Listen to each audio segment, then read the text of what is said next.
Tomorrow's Clint Eastwood movie is Hang 'em High, plus some $16,000 phone calls tomorrow. I hope you meet me right back here at the $16,000 movie. Have a nice night. Good evening, I'm Nolan Johannes. And I'm Karen Harch. Tonight in the news... The Greyhound strike continues, but other companies are picking up the slack. I'm Dan Fiorucci. I'll have that story. I'm Mark Davis in the Cabbage Patch, where I'll tell you about the incredible popularity of these dolls. Those stories and much more next on Newswatch 16. Dirty Harry is coming to WNEP Wednesday. Proud to serve northeastern and central Pennsylvania. This is WNEP 16, the news station. Now, Nolan Johannes, Karen Harch, pilot Jack Rulin in Skycam 16, Chief Meteorologist Tom Clark, and Joe Zone on sports. This is Newswatch 16. There's good news and bad news tonight for workers at the Foster Wheeler plant in Mountaintop. The good news is the 250 unionized workers who had been on strike since October 2nd went back to work today. The bad news is 76 of them will be laid off by the end of the week.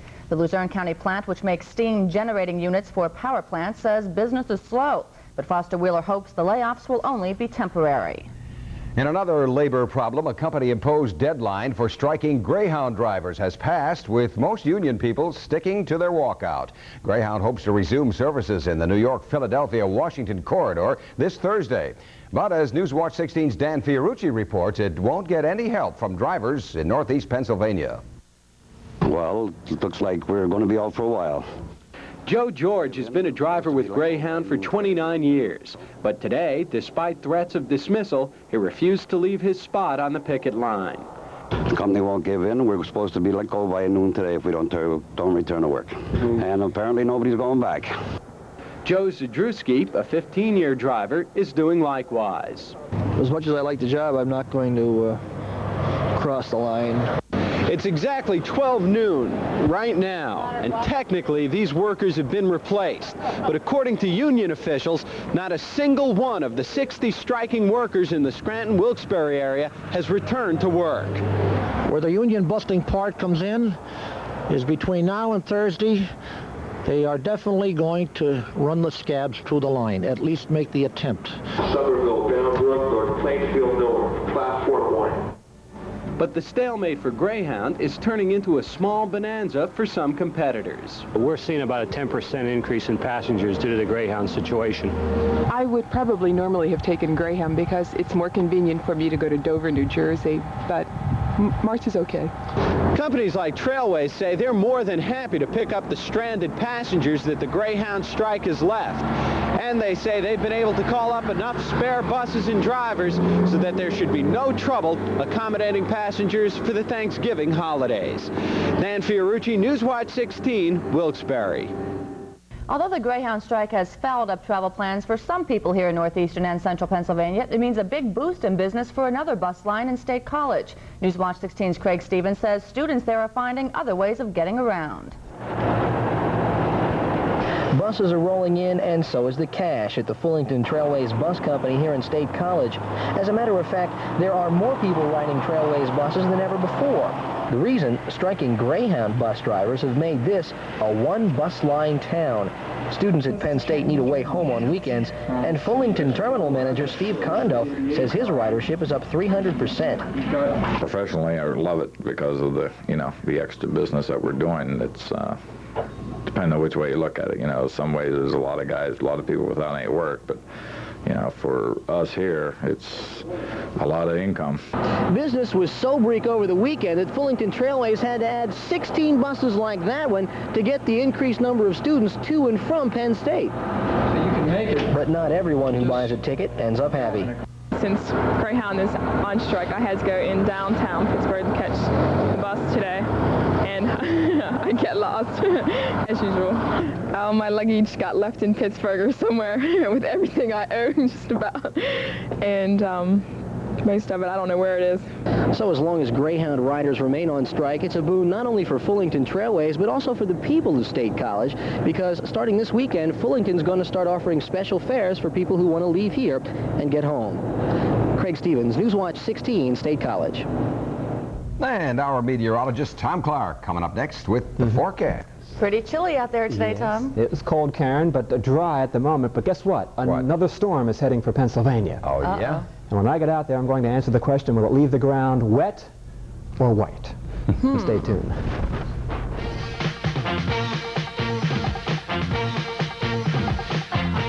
And as cold weather approaches, corky cells are formed at the base of the leaf stem. This cuts off the food and water to the leaves. The green chlorophyll fades away, and the other colors, which have always been there, come to the surface. Enjoy, enjoy the great outdoors of northeastern and central Pennsylvania. But remember, only you can keep this area clean, as well as green, red, orange, yellow. Well, I don't know about you, but I saw the sun for a little while. How about you today? Oh, Did you see just a little bit. How about it, Tom? Did you see any sun today? Just a little bit. Just a little bit. No sun outside now. It is cold at the moment. And before we look at the temperature outside now, I want you to look at this. A picture taken this afternoon looking west from Luzerne County into Columbia County. Now, at first, you may suspect a funnel cloud or a tornado out that way, but a closer look reveals a cloud plume rising out of one of the cooling towers at the Berwick nuclear power plant. And that's kind of an ominous sight there. Further west, you can see orange sky, sunshine over the western half of the viewing area all this afternoon. Now, here's the temperature at the moment. It's chilly out here now, 37 degrees. The humidity is 64%. There's no wind, and the barometer is rising. The high today was 40. This afternoon, well below the normal of 49. Records for this date, 70, set way back in 1902, the record low 14, 1905. Last night's low didn't come close with 26. On Newswatch 16's color satellite photograph, you can see some of that sunshine out over central Pennsylvania this afternoon. Just a weak storm in the upper atmosphere kept our part of the viewing area here in Wilkes-Barre, Scranton, cloudy this afternoon. Raining now in Atlanta, Georgia. It'll be wet down there for Monday Night Football tonight. Some rain, some fog, maybe even a thunderstorm down that way. Game time temperature about 45 degrees. 87 down in Brownsville, Texas this afternoon. The nation's lowest temperature, 11 this morning, above zero, up in Messina, New York. Here are the clouds heading in towards Pennsylvania. Storm system developing out this way. We will see the clouds thicken here tomorrow, and a good bit of rain is on the way as I see it now. Here's the forecast for tonight. Clearing skies over the eastern half of the viewing area later this evening, and plenty of moonlight. We have a half moon behind those clouds that should become visible here in this backyard before too long.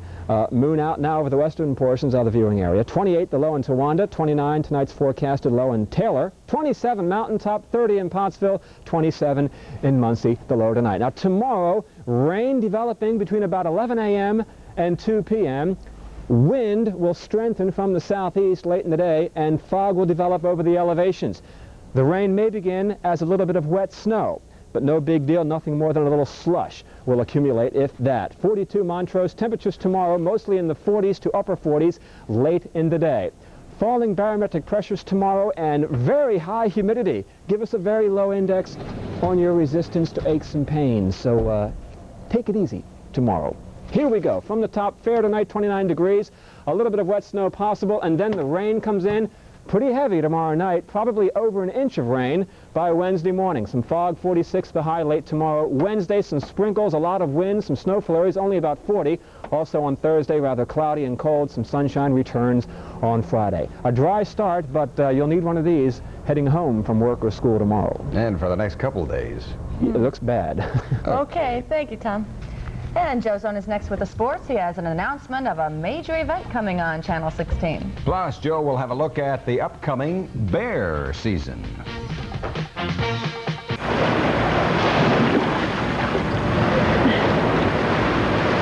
Hi, I'm Sue Heon from Clark Summit. Northeastern Pennsylvania was a place where I first grew to love swimming. At Abington Heights, I spent a lot of hours in the pool. But it's nothing like the 8 hours a day that I spend in training here at Germantown Academy for the 1984 Olympics. Please support the United States Olympic Foundation, and who knows, maybe you'll be seeing me in the 1984 Games. Joe Zone has a major announcement. Tell us. We're trying to find out some things. There are a lot of things we still don't know yet about the Class A playoffs, but there is one thing that we do know. The championship game on December 3rd is going to be televised live right here on 16. Now, there are still a number of schools involved: Coughlin, Valley West, Valley View, North Pocono, Mount Carmel, Berwick. The two survivors meet for the Class A title December 3rd. It's a Saturday afternoon. We will be televising that game live with reports from the Class B title game, too. We think it's going to be a great day. We're looking forward to a jam-packed, full house, no matter who's in it, and I'll have a lot more about it in the next coming weeks. And by the way, we're also televising the East Stroudsburg game on Thanksgiving Day. That'll be live at 10 a.m. Folks, this is the place to be, no doubt about it. Place to be tonight is in Mount Carmel, where one of the great rivalries will take place. Number 3, Mount Carmel. Number 8, Shikellamy will help decide one of the remaining Class A playoff spots. Rescheduled from Friday night. No Southern Conference title at stake, but it's still a biggie. We still have a slight shot at being a wild card, and they have a shot at being a wild card. So this game, you know, to us is to be in the playoffs. If we're fortunate enough to win a football game, we'll have the wild card in the Southern Division, and I'm hoping that's true. And if so, we're just hoping our kids get out and do a great job, and we can bring home the bacon. Here's what tonight's game actually means. Mount Carmel gets the A wild card if they win. Now, if Shikellamy wins, then the North runner-up, either Valley View or North Pocono, gets the wild card. Shikellamy, incidentally, by winning tonight, also has a chance at the wild card, but several upsets would have to occur this weekend for the Braves to get in. The other two playoff spots, Berwick has one clinched, will be decided this weekend. Coughlin, Valley West, the winner of that goes from the Wyoming Valley Conference. North Pocono, by beating Dunmore, would go as the Big 11 champ. Okay, we've got the new Super 16 rankings out. Let's take a look at it. Number 16, Catasauqua. Number 15, Bishop O'Hara. Number 14, Stroudsburg. Scranton Prep still at number 13. Number 12, Wyalusing. Blue Mountain, our number 11 team, remains undefeated. Down to number 10 from number 5 last week, Montoursville. Coughlin moves up to number 9. Number 8, Shikellamy. They played tonight. Honesdale is up to number 7. North Pocono, number 6. Wyoming Valley West is number 5. Cougars of Valley View stay at number 4. Number 3, Mount Carmel. They play Schick tonight. Number 2, Hanover. They didn't play last week. They're still 10-0. And at the top, no mystery, Berwick, the Bulldogs, roll over Shamokin, 48-0. If you have ever had a black bear lumber into your yard, maybe knock over your garbage and scare the bejeepers out of your family, you know why next week's bear hunt is so important. There are more bears in Pennsylvania right now than in any time in recent history, and bear damage and nuisance complaints have skyrocketed. Last year's two-day season yielded hunters only 588 bears. That's way below what the Game Commission had hoped for. This season, we need to harvest at least 1,000 just to keep the population stable. That's why there may be an extension of the scheduled two-day season. If the commission feels not enough bears were killed Monday and Tuesday next week, they may decide to extend the season to a third day, Wednesday, or even a fourth day, which would be rescheduled for the following Monday. Now, according to my buddy game biologist Gary Opp, the best hunting this year should be in Pike, Lycoming, in Tioga, and possibly Monroe and Center County. There are several things, incidentally, to keep in mind, things you must do this bear season. I'll be talking more about those later this week. Fishing game forecast, while we're on the subject, for tomorrow, 9:15. The best time, and then 9:45 tomorrow night. And by the way, for those of you wondering about the college football bowls, official announcement is next Saturday, but we already know that Pitt is playing in the Fiesta, win or lose against Penn State, with either Ohio State or Michigan. Notre Dame will play Boston College in the Liberty. That's all of it. Give tonight your best shot. Sue, after the football game, a dandy, the Rams and Atlanta, and we'll have the complete story of that Mount Carmel Schick game. A lot of people interested in that one. That's going to tell us some stories, maybe. Okay, thank you very much. At 11. All right. 4:12 or 12:30. There's a lot of controversy brewing over an upcoming ABC program entitled The Day After. WNEP's Vice President and General Manager Elden Hale saw the program, and that's the topic of tonight's editorial. This Sunday night at 8 o'clock, ABC will present a made-for-television movie, The Day After. In horrifying detail, this movie shows the destruction of individual people and civilization in a full-scale nuclear war between the U.S. and the Soviet Union. It is described by the people at ABC as entertainment. Frankly, we do not think it is entertaining in any way, and it is not the sort of program that belongs on a family station such as WNEP-TV. and certainly not in a time period 8 until 10:30 at night when young children are likely to watch. Yet we feel we must air The Day After because of the controversy it has already stirred up. We do not want to be accused of censorship in any form. If you do decide to watch The Day After, please understand that we do not think this program is suitable for children at all. The standard parental guidance alert that ABC will air before the film is not strong enough. Do not think this is similar to those theatrical horror films. The Day After is all too real. When we come back, Christmas is coming and there's a problem with a hot-selling item. Apparently, kids are going for them in a big way, but the supplier can't keep up. Hey, Joe!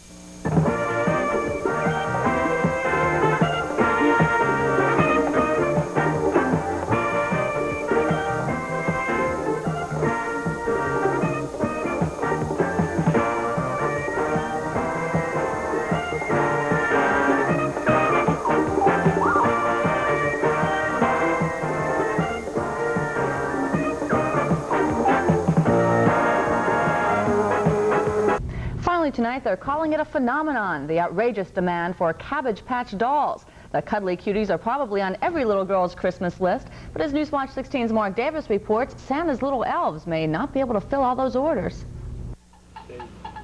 These are the Cabbage Patch dolls. They are, according to toy store manager, the toy this Christmas, and are next to impossible to buy. Newswatch 16 spent part of the day trying to find a few dolls just to photograph. We finally found these, which are for display purposes only. Stores like Boscov's in downtown Wilkes-Barre are getting up to 100 phone calls a day just asking for Cabbage Patch dolls.